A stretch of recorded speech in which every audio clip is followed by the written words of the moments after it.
Hey, what is going on, ladies and gentlemen? Every now and then we get a bunch of new stuff coming at us all at once, and I mean, it was a really big week for Overwatch. So today, let's talk about what happened this week and what we might be expecting to get next week.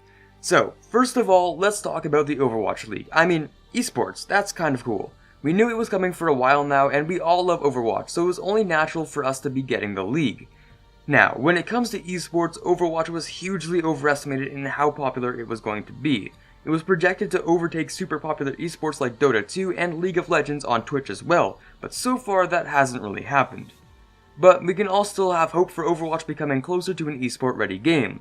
Although its start was a little floppy on esports, it's still worth a mention how hard the development team is working in order to make Overwatch actually enjoyable to watch as an esport. A couple days ago, Jeff put up another developer update, telling us about the new things they're putting into the League, the World Cup, and Overwatch contenders.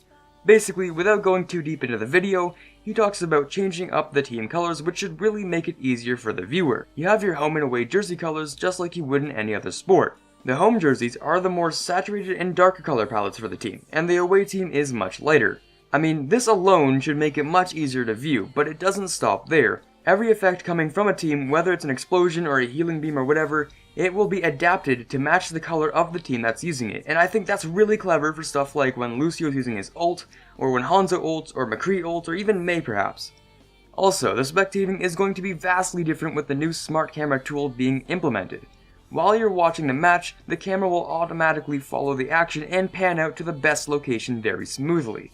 Now, I'm not much of a sports fan myself, but Overwatch esports is sounding pretty cool, and when you get the chance, you should definitely check out the League playoffs that kick off at BlizzCon 2017.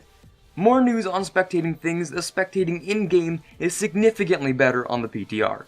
Watching the match has been made a little easier. Little effects above players' heads have been added for certain debuffs like Bio Grenade, but they're also there for things like whether Lucio's on speed boost or on heal.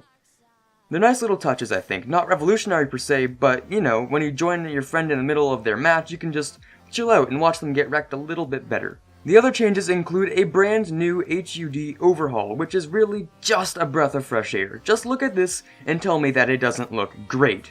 You can see how many players from each team are on the objective, you can see the ultimate charges, the health bars, and the names of each player, not to mention that you can swap between each player, and it even emboldens the nameplate above the character. Overall, these changes make spectating a much more enjoyable pastime. You know, if you're into that.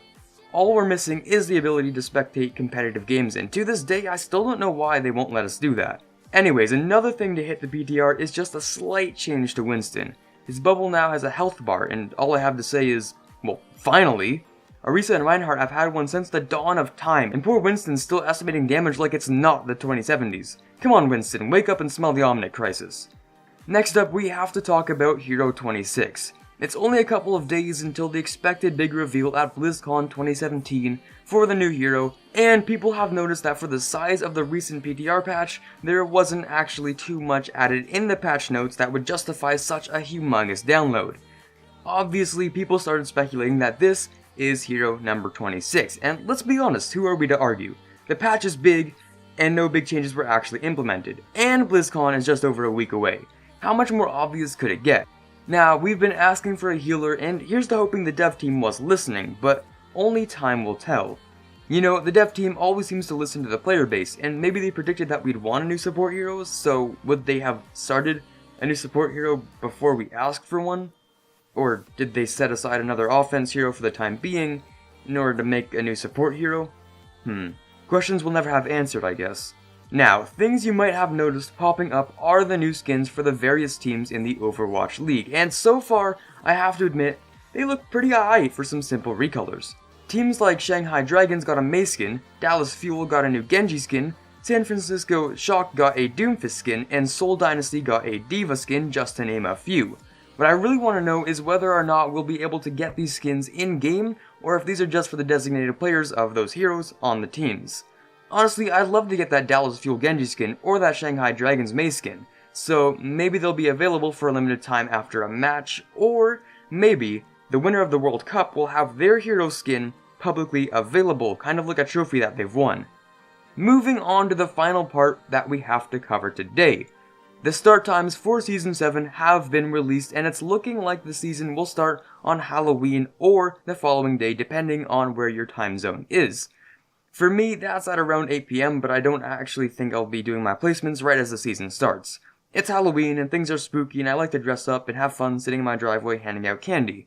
It's a fun time, so no placements for me, at least until Wednesday.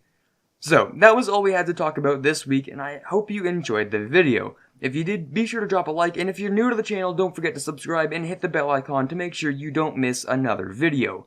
What I want to know is what you guys think about the Overwatch League, and if you even watch esports at all. Personally, I haven't really been into esports that much, but now that Overwatch is really getting into it, I'll definitely be giving it a try. This is Carter signing off, and until next time, have a happy Halloween. Spooky, scary skeletons and shivers down your spine. Shrieking skulls will shock your soul, seal your doom tonight. Spooky, scary skeletons speak with such a screech.